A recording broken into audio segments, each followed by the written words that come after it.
Paz e alegria, queridos irmãos. Antes de darmos início ao nosso estudo, façamos a nossa prece. Amigo Jesus, companheiro de todas as horas, aqui estamos, Senhor, reunidos em Teu nome, para recordarmos as lições do Teu Evangelho de luz e paz. Ampara-nos, Senhor, e que possamos ter mentes e corações abertos ao aprendizado do dia de hoje. Se conosco, Jesus, agora e sempre.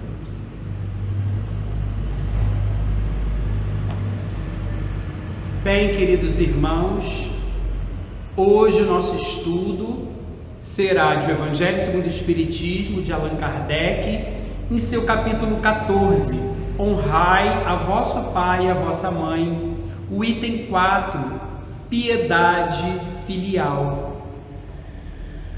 Piedade significa compaixão, mas nós achamos no dicionário um outro significado interessante também, de amor e respeito às coisas religiosas.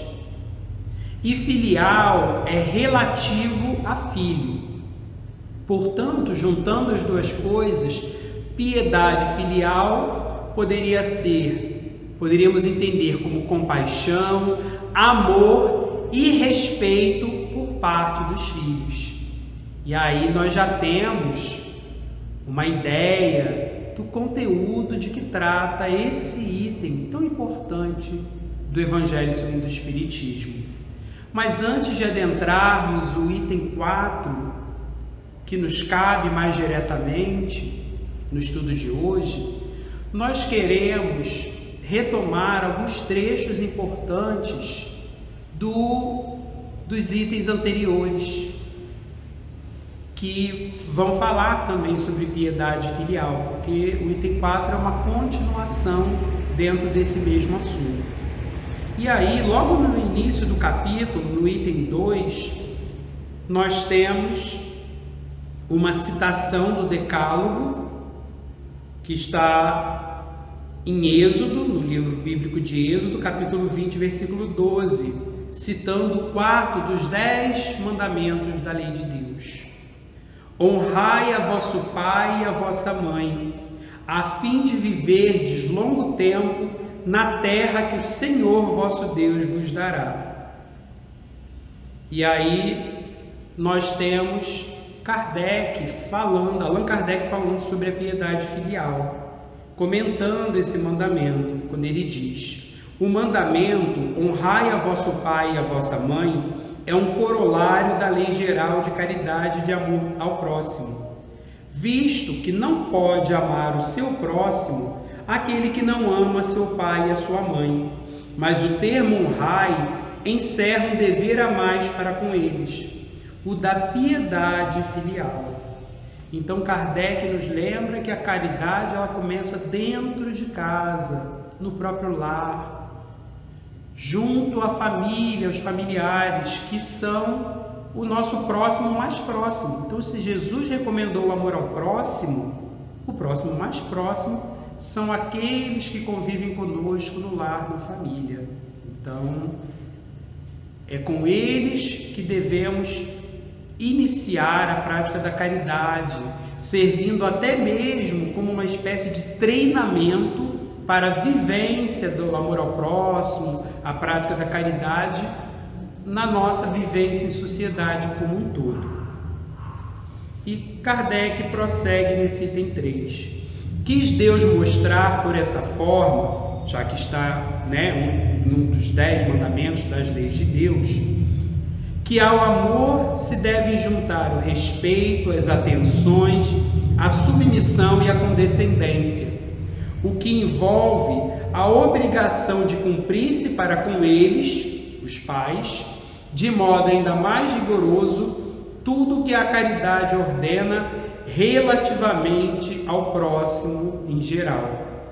Então, se nós temos as leis de Deus nos colocam deveres para com o nosso próximo, imagine os deveres para com os nossos familiares e, sobretudo, para com os nossos pais. Então, se torna algo, por assim dizer, ainda mais solene.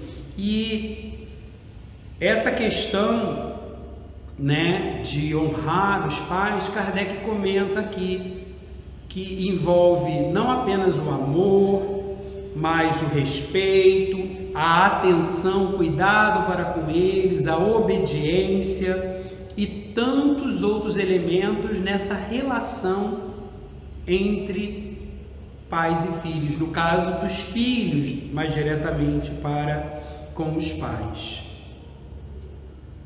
E continua ainda o nosso querido codificador. Esse dever se estende naturalmente às pessoas que fazem às vezes de pai e de mãe, as quais tanto maior mérito têm, quanto menos obrigatório é para elas o devotamento, a dedicação.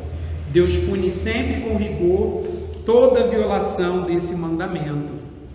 Então, esse honrar pai e mãe, obviamente, inclui não apenas pais consanguíneos, biológicos, mas a todos aqueles que fazem, cumprem, desempenham esse papel na vida de alguém.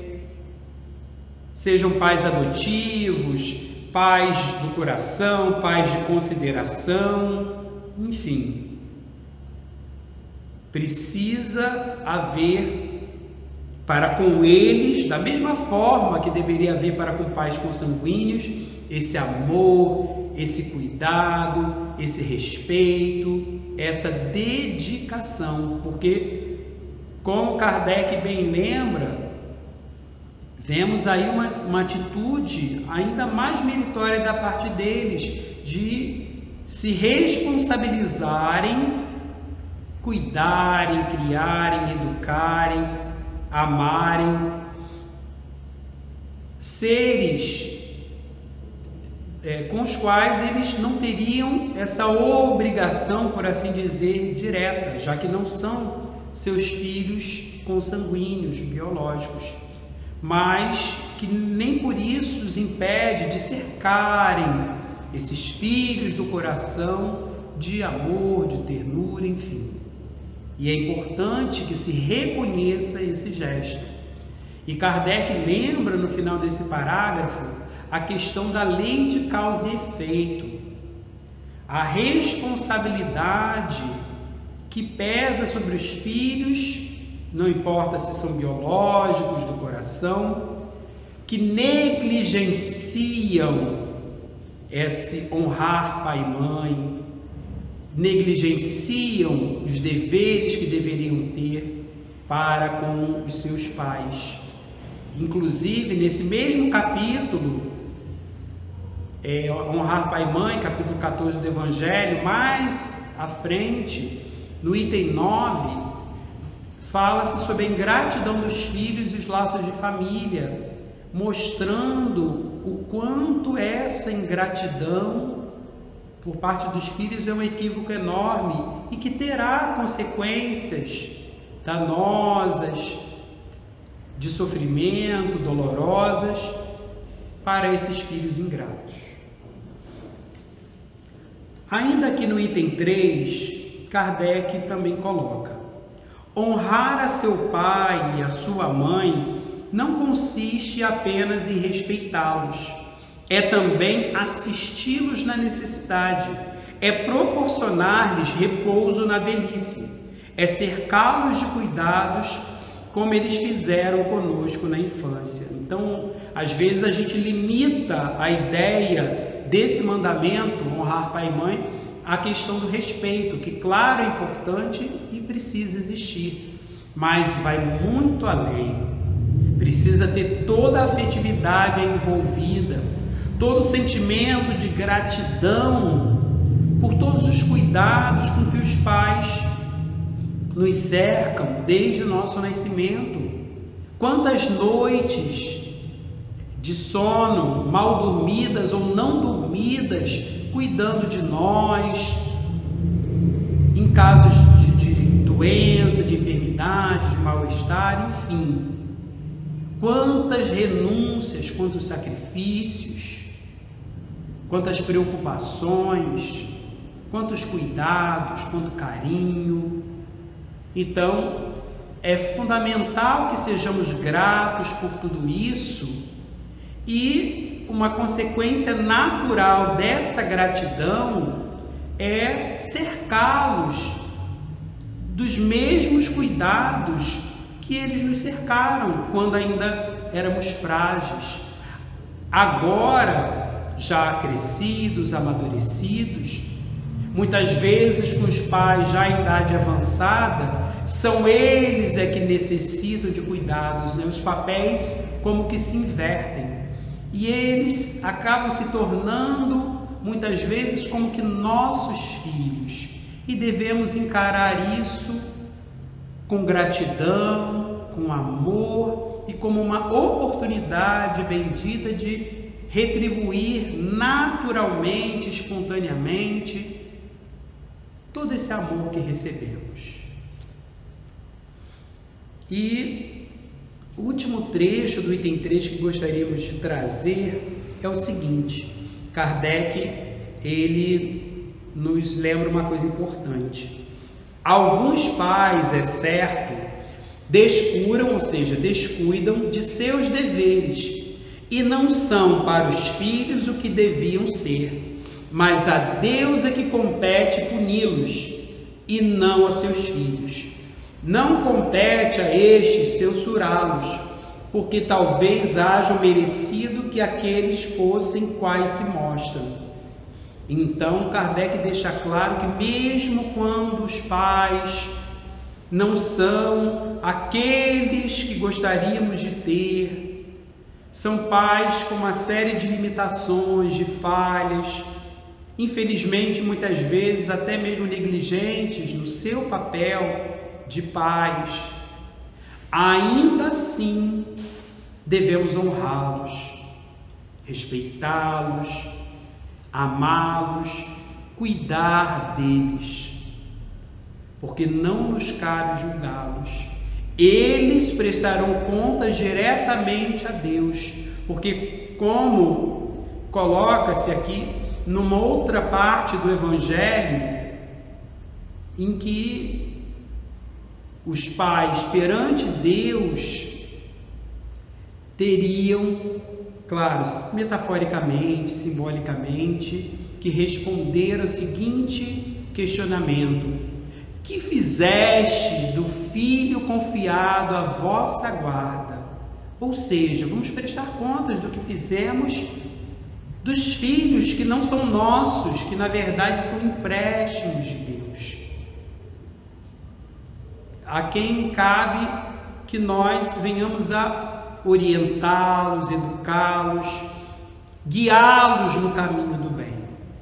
E se negligenciamos essa sublime missão, certamente seremos responsabilizados por isso e, infelizmente, teremos que sofrer as devidas consequências. Mas isso dentro do processo das leis divinas e da justiça divina. Então, não cabe aos filhos julgar e condenar os pais. Deixemos esse papel para a justiça divina. E Kardec ainda lembra da questão da lei de causa e efeito. Somos reencarnacionistas.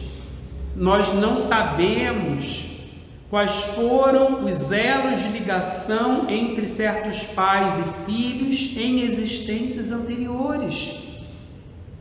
Mas devemos ter a certeza de que não estão juntos por acaso, de que não reencarnaram na mesma família por acaso, de que muitas vezes há entre eles um compromisso de reajuste, de reparação de equívocos do passado, de reconciliação, muitas vezes, de desafetos do passado. Esse é o grande objetivo.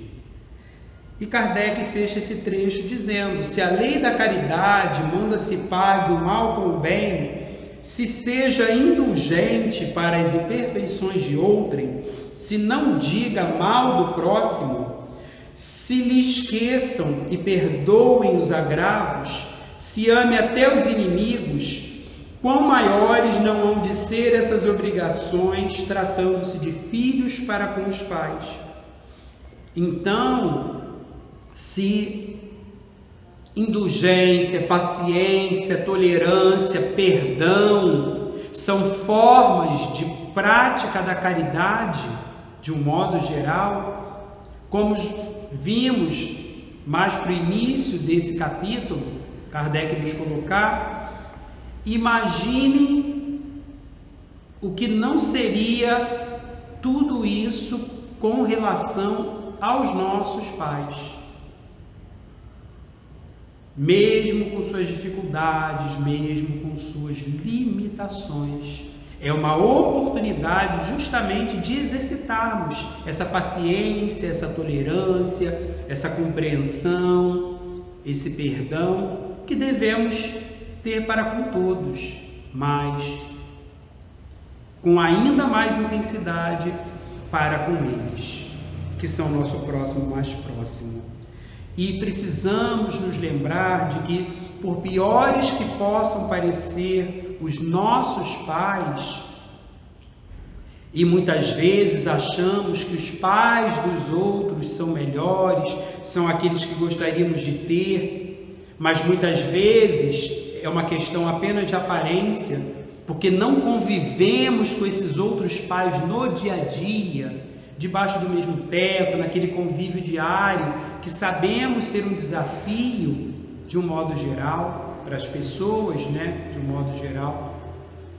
Mas, se os nossos pais não são aqueles que gostaríamos de ter, gostaríamos de fosse, vemos neles muitos defeitos, muitas falhas, muitas limitações, nós devemos gratidão a eles, nem que seja ao menos pelo fato deles terem nos permitido viver, terem nos concedido a vida física, orgânica, através da qual nós pudemos reencarnar.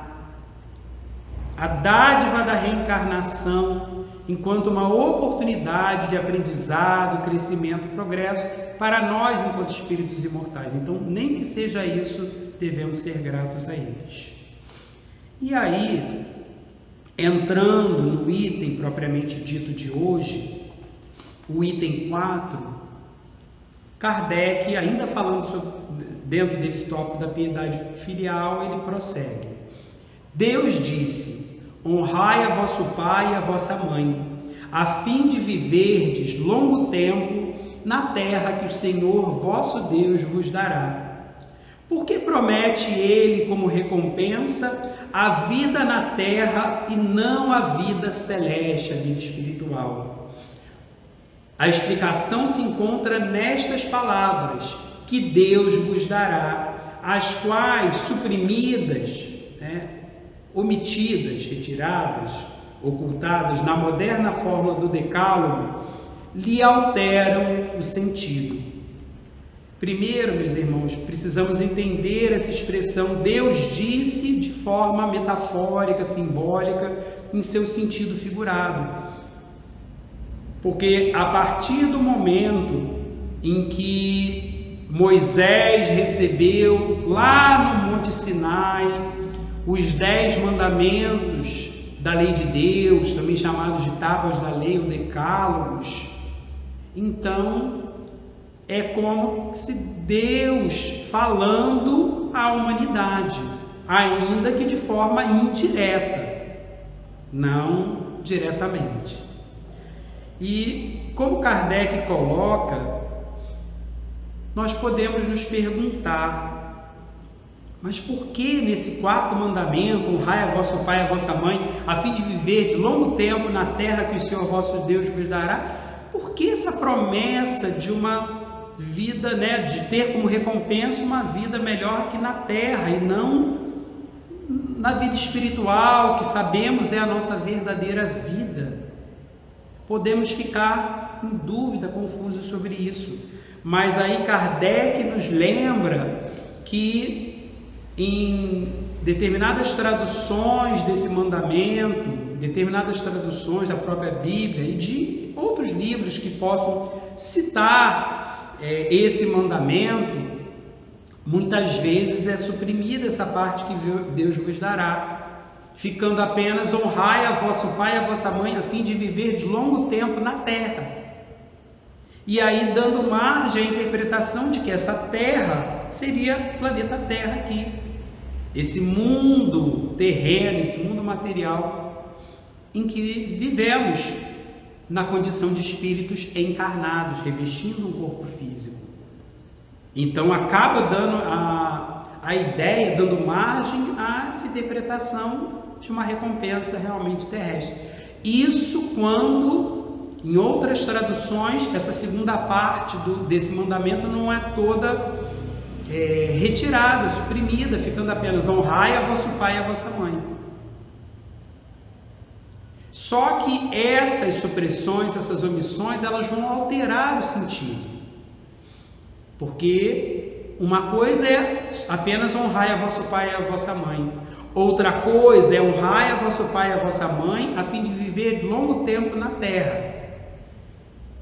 Dando a ideia de, parece que a pessoa vai ter uma vida mais longa, uma longevidade aqui no mundo corpóreo. E outra coisa diferente ainda mais é honrai a vosso pai e a vossa mãe, a fim de viver de longo tempo na terra que o Senhor vosso Deus vos dará. Olhe o verbo dar no futuro do presente do indicativo, indicando futuro.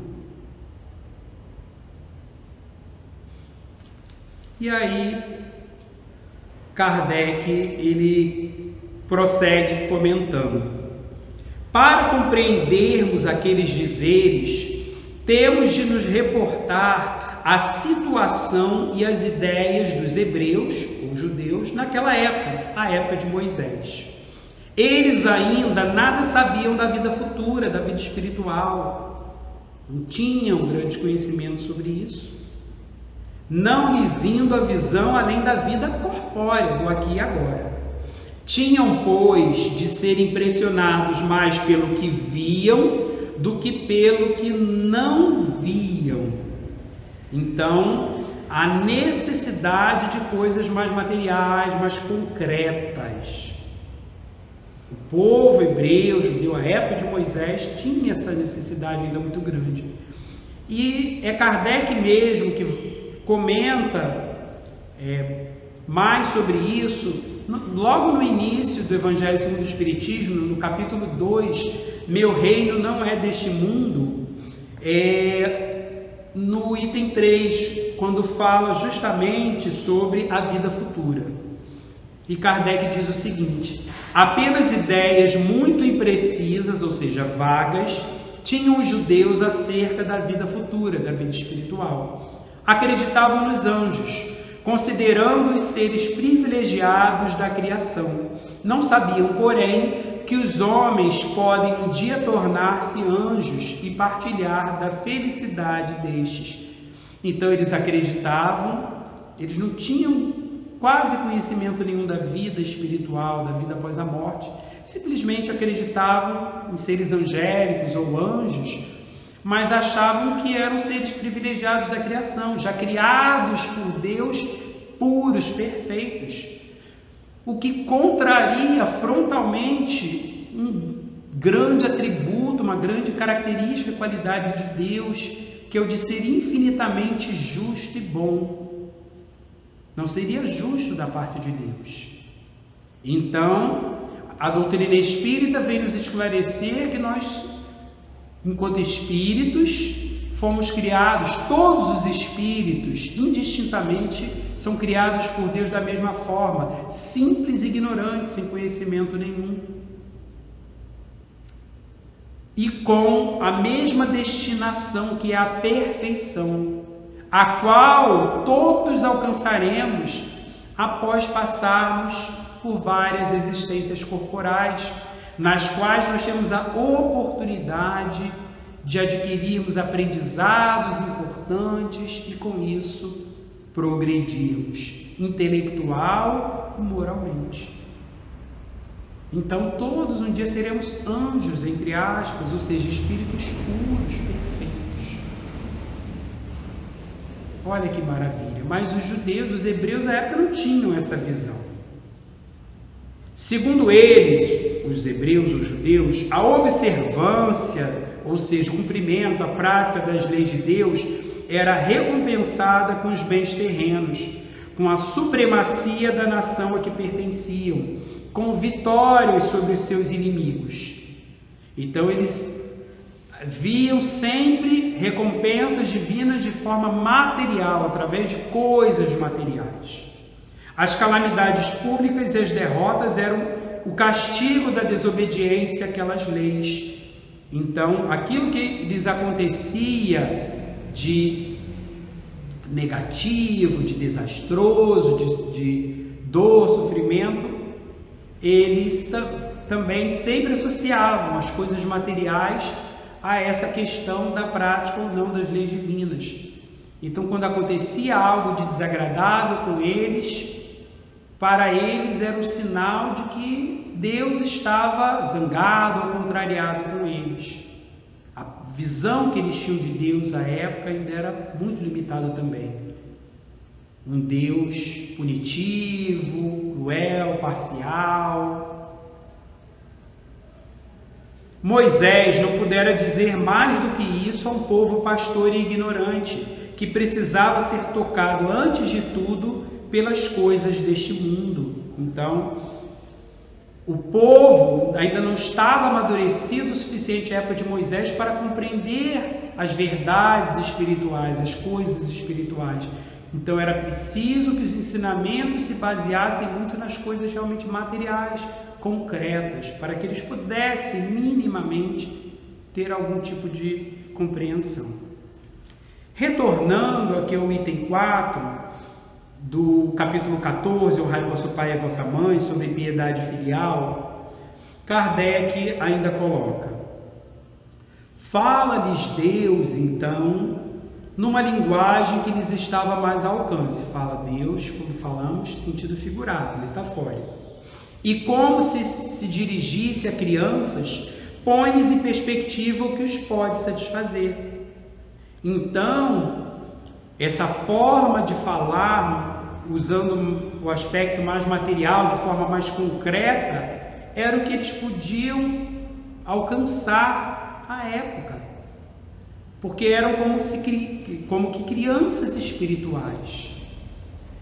Porque muitas vezes, quando falamos com uma criança e vamos trazer certos ensinamentos, sobretudo quanto mais nova e matura for essa criança, maior a necessidade de trazermos exemplos e lições concretas.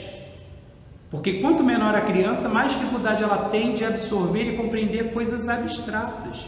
Então, ela precisa do concreto ainda. E assim é o espírito em seu processo evolutivo. Precisavam de algo concreto, material, palpável, para que pudesse minimamente ter uma ideia de Deus, das suas leis e uma conduta dentro disso daí. Achavam-se eles, os hebreus, os judeus, ainda no deserto. A terra que Deus lhes dará é a terra da promissão, objetivo das suas aspirações. Nada mais desejavam do que isso. Deus lhes diz que viverão nela longo tempo, isto é, que a possuirão por longo tempo, se observarem, cumprirem, praticarem seus mandamentos. Então, quando Moisés divulga para o seu povo, o povo hebreu, os 10 mandamentos que havia recebido no Monte Sinai, e ao tomarem conhecimento desse mandamento do honrai pai e mãe, para viver de longo tempo na terra que Deus vos dará, eles imediatamente associam e interpretam a Canaã, que era para onde eles estavam se dirigindo. Era essa que eles viam como a terra prometida, ou terra da promissão, na qual eles chegam após uma peregrinação de cerca de 40 anos no deserto. Então era tudo o que eles desejavam, alcançar Canaã, ter um lugar onde pudessem viver tranquilamente, em paz, longe da escravidão do Egito, onde ficaram por centenas de anos.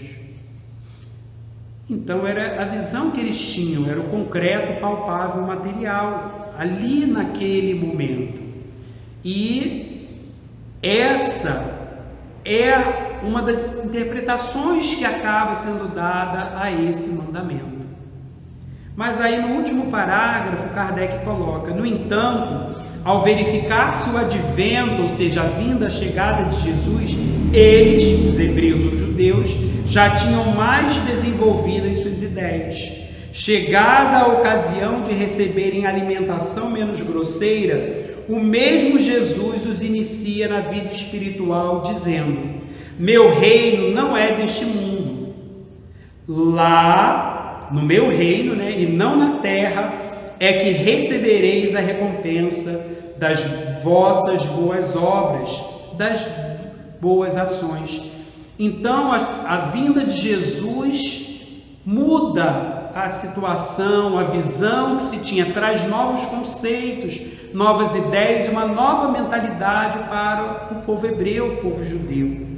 A respeito disso, voltando lá para o capítulo 2, meu reino não é deste mundo, no item 3, Kardec diz o seguinte: mais tarde, Jesus lhe revelou ao povo hebreu, o judeu, que há outro mundo, onde a justiça de Deus segue o seu curso.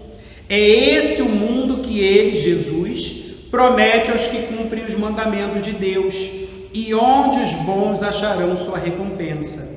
Aí o seu reino, lá é que ele, Jesus, se encontra na sua glória e para onde voltaria quando deixasse a terra.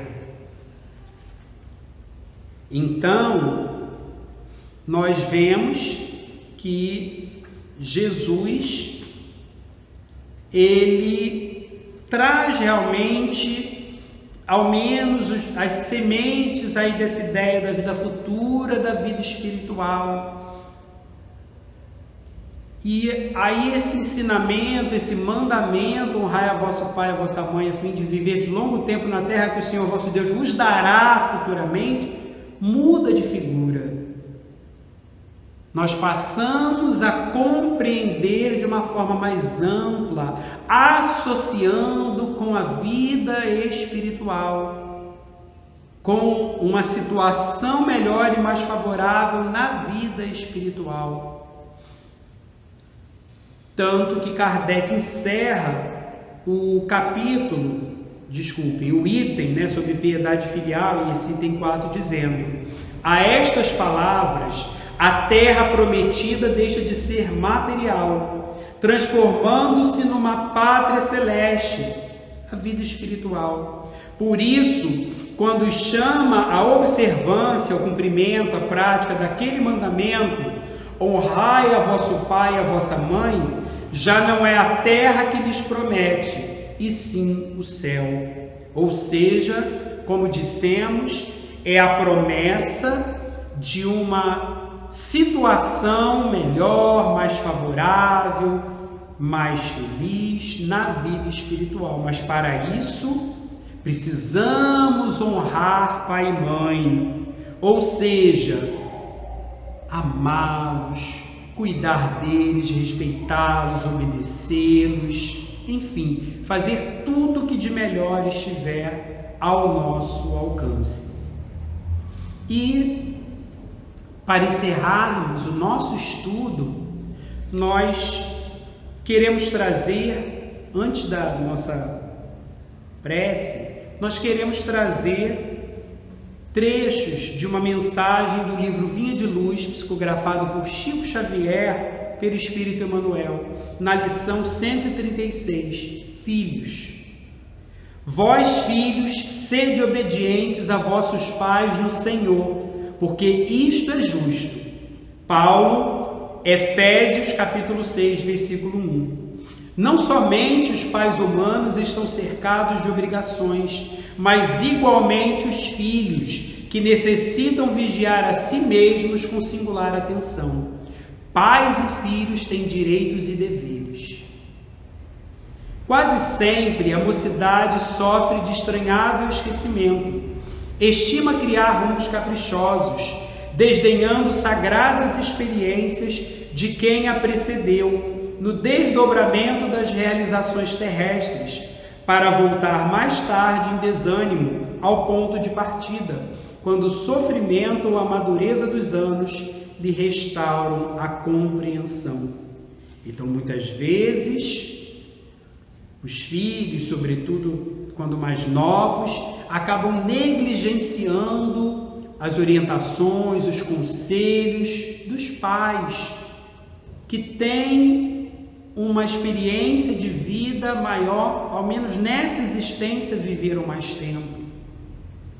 Mas muitas vezes os filhos menosprezam isso, vindo mais tarde arrependerem-se amargamente disso, quando amadurecem, quando desperdiçam oportunidades, depois de haverem cometido equívocos que poderiam ter sido evitados se ouvissem mais aos seus pais. Os filhos estão marcados por divinos deveres, junto daqueles aos quais foram confiados pelo Supremo Senhor, nascendo humana. É indispensável prestar obediência aos progenitores, dentro do espírito do Cristo, porque semelhante atitude é justa. Se muitas vezes os pais se furtam à claridade do progresso espiritual, escolhendo estacionamento em zonas inferiores, nem mesmo nas circunstâncias dessa ordem seria razoável relegá-los ao próprio infortúnio. Claro está que os filhos não devem descer ao sorvedouro da insensatez ou do crime por atenderes aos venenosos caprichos, mas encontrarão sempre o recurso adequado para retribuírem aos benfeitores os inestimáveis dons que lhes devem. Gratidão aos pais não significa conivência com seus erros, com seus equívocos. É diferente. E Emmanuel termina dizendo: não nos esqueçamos de que o filho descuidado, ocioso ou perverso é o pai inconsciente de amanhã e o homem inferior que não fruirá a felicidade doméstica. Assim sendo, irmãos, elevemos o pensamento a Jesus em oração. Amado Mestre Jesus, graças te damos por mais uma lição, por mais um aprendizado, e que possamos realmente, Senhor, cada vez mais valorizarmos a nossa família, o convívio familiar, como oportunidade bendita de aprendizado, crescimento e progresso para cada um de nós. E que a tua presença, Jesus, em nossa vida, em nosso lar, em nossa família, possam ser uma constante. Sê conosco, Senhor, agora e a cada passo de nossa jornada.